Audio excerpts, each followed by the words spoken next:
All right, it's been a month. I'm working on posting more videos on YouTube more frequently, but life is life. If life happens, I cannot get to the videos. Anyway, so what have I been up to? I made an offer for my second home here in San Diego. It's still being built. They're putting in the floors.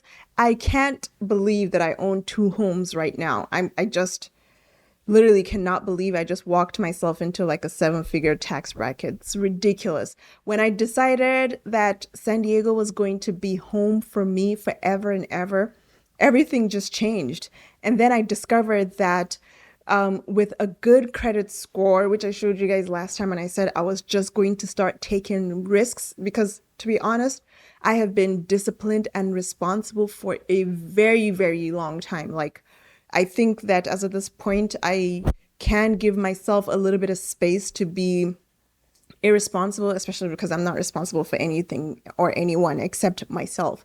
So this was just one of the things I decided I'm just going to do. Let's see where it's going to take. And then I just discovered that with a good credit score, you really don't need to raise money for anything, and you don't need investors if you want to start a business or if you want to do something very high end.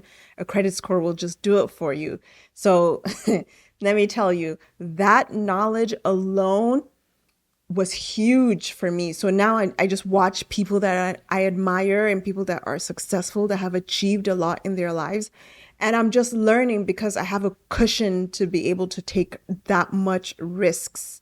And I plan to execute everything that I'm learning. Anyway, so back to the Maslow's hierarchy and how to apply it. That's what I said we're gonna do last time.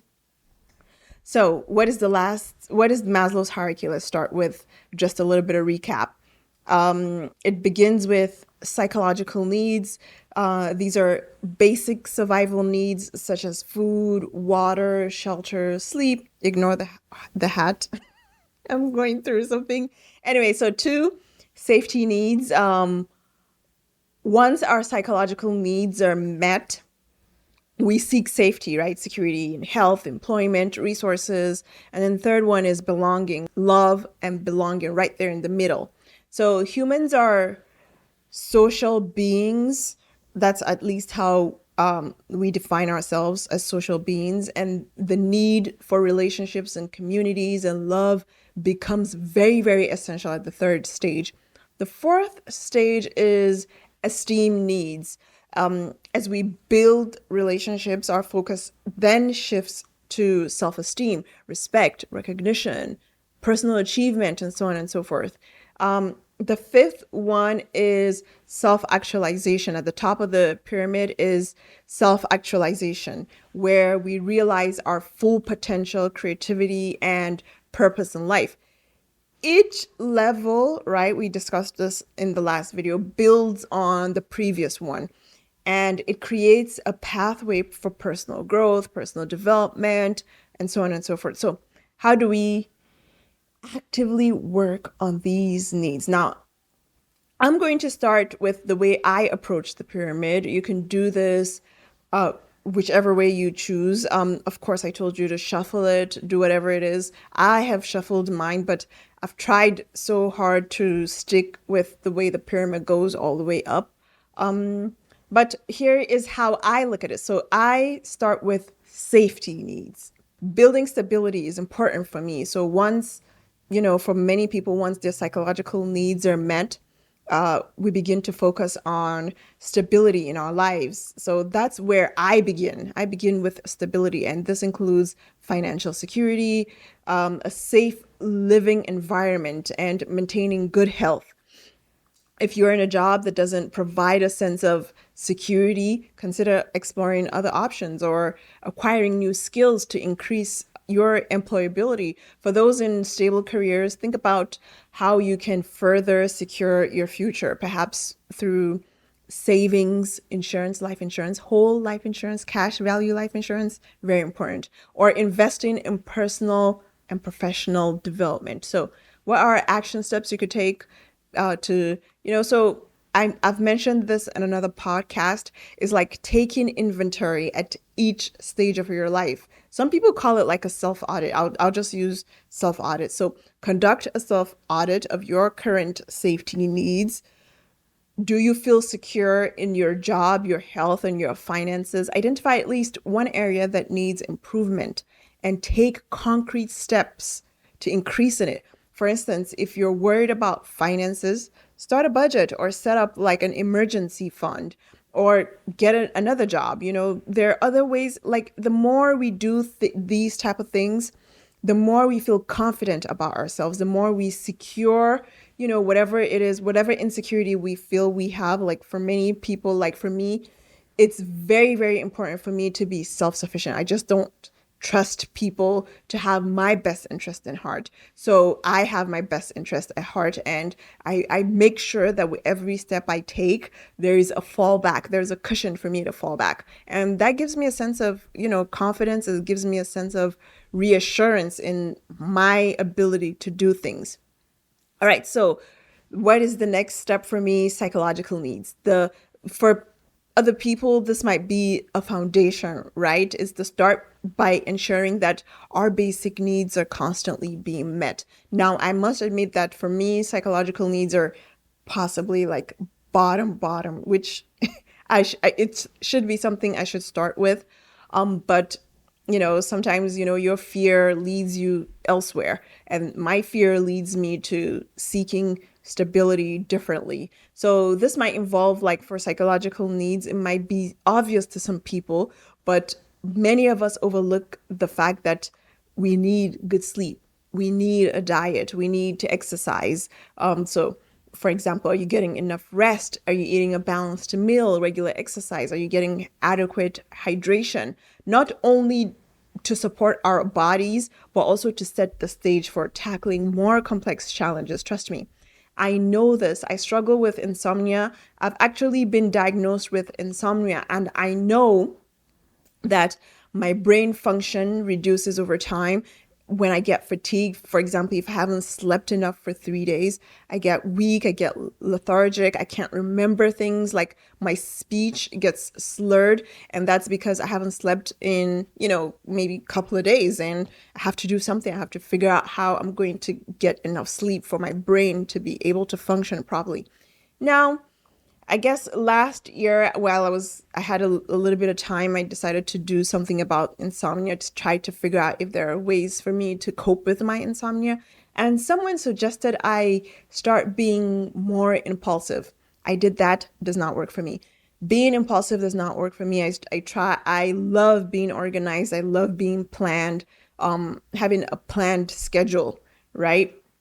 Simply because I tried being impulsive. And to be honest with you, I wasted so much money. I wasted so much time. I was more confused and more disorganized that it just ruined everything. I just became more anxious. And so after that, I think I did that for a week, and I was like, nah, I can't be more impulsive.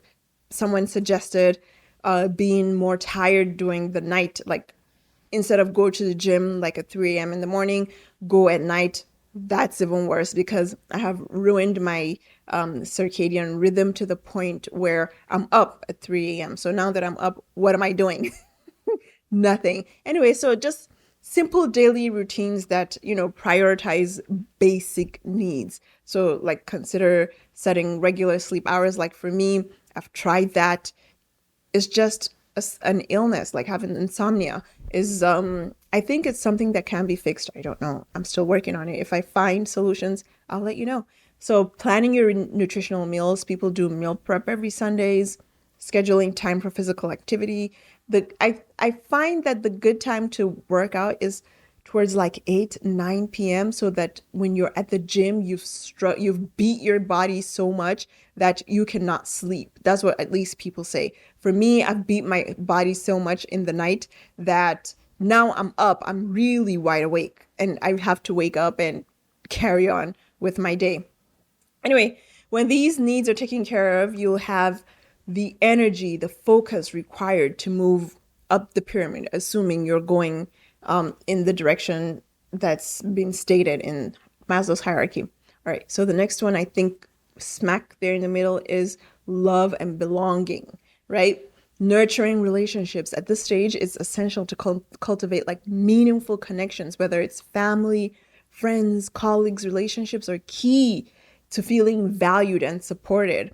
I know that I have one very, very strong, solid relationship that I'm not even afraid, I'm not scared that the relationship is going to go away, because of I don't know, it's just that sense of confidence. And it's a relationship where I truly, truly, truly trust that this person has my best interest at heart. Like I share everything, my financial records, I share like whatever is going on in my life at the moment. I share like thoughts that I'm having. And we have moments where I just settle into the thoughts, and I know that some of the thoughts are just due to like a lack of sleep. Like I'm beginning to hallucinate at the moment. So at least one relationship where everything is about trust, where you don't have to doubt anything. And it's very valuable in the world where, you know, technology has replaced, face to face interactions, and making an effort to just connect with others on a deeper level is crucial. I know that some people don't have just that one relationship where everything is just transparent. So it's okay to have, multiple friends where this is financial friend group or whatever. We share our finances, we come up out of it, whatever it is, if we're deep in a hole, which I'm so grateful that I've never had an attitude where I felt I have to have what somebody has, or I have to fit into some kind of narrative as to what I bring to the table or something like that. I've had the security to know that I could fail and I could get up. There's no timeline to whatever it is that I'm doing. So I'm grateful for that. And I know that some people have different friend groups, like they have financial friend groups, they have goal setting friend groups, they have relationship friend groups where they go and they talk about what's happening in their relationships and they try to come out of it, which is all good. You don't have to have that one person where you trust with all your life. Now, me, I do. And I know that that person is not going to betray my trust. And that's very important for people. And, it might mean joining a community group. You could join groups on, what is it? Where? Meetups, Facebooks, I think, Facebook groups, or just simply making time to check in on those who matter to you. It's just simple as that. Just building and maintaining relationships takes effort, but the rewards are invaluable. Just remember that belonging is about quality, not quantity. That's pretty much it. So the next one, I think, I'm going off the top of my head here. The next one I think is esteem needs. Building confidence as you establish a strong social network. The next step is to work on self-esteem. This is about recognizing your worth, setting goals and striving to achieve them. It's important to celebrate your successes, no matter how small. I know that I don't do this because I've just been about just achieving, moving, achieving, moving, achieving, moving. Even the way I mentioned that I just bought my second house and they're doing the flooring, it's because I've already moved on from that. I've already secured that house, right? I know that it's going to be done in 2 weeks. I'm going to go to the escrow office. I'm going to go sign the documents, and it's going to be registered in the county. I already have the time. I have the timeline. I have where I'm going to be next month. Literally, that's how I plan my life. I just don't go up and it's just spontaneous or impulsive. No, everything is planned. So I am covered. My schedule is covered up until October. I know where I'm going to be. I know what papers I'm going to sign. I know what documents people are going to need from me. So I've already organized that. So it's about celebrating small wins for me, because I'm always going. I don't have that time to just celebrate small wins, but I'm pretty sure at some point it's going to hit me when I begin to realize that you need to slow down. You need to celebrate these little things that are happening in your life, right? So at the same time, just look for ways to contribute to others. Helping others can boost our self-esteem by giving us a sense of purpose and fulfillment. Now, how do we do self-esteem? Is setting personal and professional goals, which is what we always do, right? It just challenges us.